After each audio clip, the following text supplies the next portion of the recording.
दोस्तों एनडीए का बिहार में सूपड़ा साफ होने जा रहा है। महागठबंधन की सरकार बहुमत के साथ बन रही है और ये बात मैं नहीं कह रही हूं, ये बात टीवी 9 का एग्जिट पोल बता रहा है। दोस्तों जहां एक तरफ टीवी 9 के इस सर्वे में एनडीए को 91 सीटें मिल रही हैं, यानी कि 100 से भी कम सीटें मिल रही हैं, तो दूसरी तरफ महागठबंधन को 149 यानी 149 सीटें मिलती हुई दिख रही हैं, जबकि बहुमत का आंकड़ा 122 सीटें हैं। यहां पर महागठबंधन की सरकार न सिर्फ बन रही है बल्कि बहुमत से भी ज्यादा लेकर आ रही है।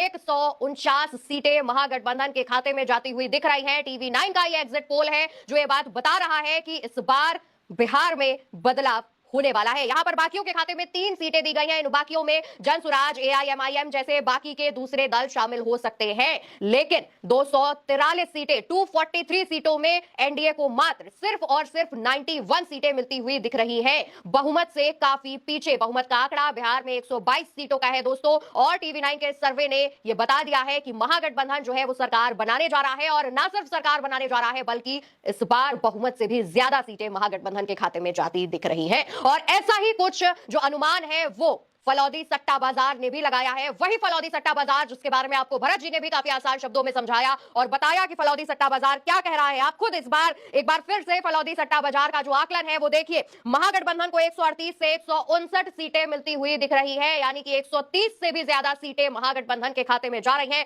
तकरीबन 150 के आसपास सीटें महागठबंधन के खाते में जाती नजर आ रही हैं। तो वहीं दूसरी तरफ एनडीए गठबंधन है जो कि 99 तक की सीटों में सिमट कर रह गया है। ये बात फलौदी सट्टा बाजार कह रहा है। वो खुद बता रहा है कि जो एनडीए है, जो भाजपा समर्थित एनडीए है, भाजपा के साथ जो तमाम दल शामिल है, वो 100 सीटों में ही सिमट जाएंगे, 100 के अंदर ही सिमट जाएंगे। और इसके अलावा तमाम जो पार्टियां हैं उनके खाते में अलग अलग कितनी सीटें जा सकती है उसके बारे में भी फलौदी सट्टा बाजार ने विस्तार से बताया है। आरजेडी के खाते में जो है करीब 85 से 92 सीटें जाती हुई दिख रही हैं, तो वहीं कांग्रेस के खाते में 30 से 35, वीआईपी के खाते में 3 से 8, लेफ्ट पार्टियों के खाते में 20 से 24 सीटें जाती दिख रही हैं। वहीं एनडीए में भाजपा के खाते में 46 से 49 सीटें जाती दिख रही है।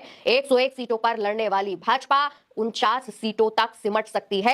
दूसरी तरफ अगर आप जेडीयू की तरफ देखेंगे तो 38 से 40 सीटें, यानी पिछली बार जो 43 सीटें जेडीयू के खाते में गई थी उससे भी कम सीटें जेडीयू की इस बार आ सकती हैं। लोक जनशक्ति पार्टी यानी कि चिराग पासवान की जो पार्टी है वो 8 से 9 सीटों पर सिमट सकती है। उनका जो पिछली बार के चुनाव का जो रिजल्ट था उससे काफी सुधार होता दिख रहा है, क्योंकि इस बार एनडीए के साथ है। और इसके अलावा हिंदुस्तान अवाम मोर्चा यानी जीतन राम मांझी की पार्टी जो है वो मात्र 1 सीट पर सिमट गई है। और फलौदी सट्टा बाजार के इस जो पूरा ये ताजा रुझान निकलकर सामने आया है, जो एग्जिट पोल सामने आया है, उसमें कुशवाहा का नाम भी नहीं है। उपेंद्र कुशवाहा जो एनडीए में शामिल है उनका नाम भी नहीं है। तो क्या यह समझा जाए कि उनका खाता नहीं खुलने वाला है, या उनके खाते में एक भी सीटें नहीं जाने वाली है? खैर, फलौदी सट्टा बाजार के इस एग्जिट पोल की माने तो यहां पर एनडीए कम सीटों में, 100 से भी कम सीटों में निपट रहा है, तो दूसरी तरफ 159 सीटें तक महागठबंधन के खाते में जा रही हैं। और वैसा ही कुछ मिलता जुलता जो एक एग्जिट पोल है वो टीवी 9 की तरफ से भी सामने आया है, जहां पर महागठबंधन को 149 सीटें मिल रही है, यानी कि 150 के आसपास की जो सीटें हैं वो महागठबंधन के खाते में जाती हुई दिख रही है। दोस्तों इस बार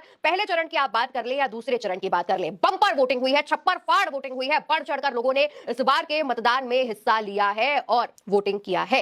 इस बार का जो चुनाव है वो सिर्फ तेजस्वी और महागठबंधन वर्सेस एनडीए नहीं था। इस बार का चुनाव बदलाव के मुद्दे पर था। इस बार का चुनाव नौकरी, बेरोजगारी जैसे मुद्दों पर था, जिसकी गूंज आपको महागठबंधन के खाते में जरूर सुनने को मिली होगी, लेकिन वैसा ही कुछ एनडीए में नहीं सुनने को मिला। प्रधानमंत्री तक लगातार रैलियां करने आए, लेकिन विकास पर बात नहीं की, शिक्षा, बेरोजगारी जैसी मूलभूत सुविधाओं पर बात नहीं की, बल्कि कट्टा कनपटी जैसी बात करके चलते बने। मैदान भी काफी घंटे पहले ही छोड़ दिया था, जो बताता है कि भाजपा और एनडीए समझ चुके हैं कि इस बार बोरिया बिस्तरा बिहार में पैक होने वाला है। दोस्तों ये जो एग्जिट पोल है वो लगातार सामने आ रहे हैं। एग्जिट पोल्स में महागठबंधन को बढ़त मिलती हुई दिख रही है। हालांकि 10 से ज्यादा एग्जिट पोल्स जो है, जो सरकारी एग्जिट पोल है, वो एनडीए को जिताते हुए दिख रहे हैं। एनडीए के खाते में करीब 120-130 सीटें डाल रहे हैं, लेकिन 14 नवंबर को नतीजे सामने आएंगे और तब देखने वाली बात यह होगी कि किसकी सरकार बनती है, कौन बहुमत लेकर आता है, कौन मुख्यमंत्री की कुर्सी संभालता है और कौन सीएम पद की शपथ लेता है। तब तक के लिए आप ऐसे ही उल्टा चश्मा यूसी के साथ बने रहिए। तमाम खबरों से हम आपको समय समय पर रूबरू कराते रहेंगे। और फिलहाल के टीवी 9 और फलौदी सट्टा बाजार के इस सर्वे पर आपकी जो भी राय हो आप कमेंट सेक्शन में जरूर लिखिएगा। नमस्कार दोस्तों।